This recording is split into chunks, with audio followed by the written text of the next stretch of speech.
teaching, but it's something that's happened somewhat recently.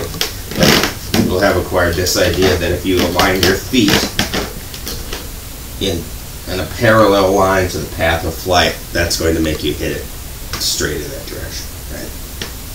Or at least that will be your start line. So the problem with that is that makes sense only if the ball is right in the middle of your path. So I'm going to swing with this E-bell, and you'll see that right there in the middle, if I'm just moving through it, right there I square up, right? My path of my face is squared up.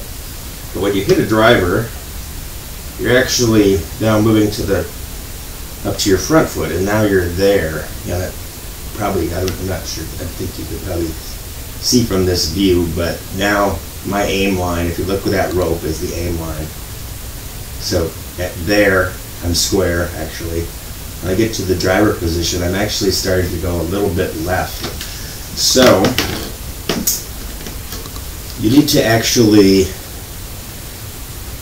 move your body dependent on each club and where the ball position is to control the path. So what I do with the driver is, now let's see if I can get this square, is I move my right foot back a little bit, and this is something Ben Hogan did and Mo Norman did, and I think it's one of the reasons they were both so accurate, is that they figured out that you don't want to have one body position. What you want to do is figure out where the plane of your swing is going, and then adjust all the parameters so that that can be an unencumbered movement, and you just figure out how to aim that movement, right? So something you can try. Ben Hogan did in his diagram. This is actually part of how I came up with the idea of making this, was looking at this and thinking, oh, he's not doing positions first, he's doing movement first and then adjusting position for everything. So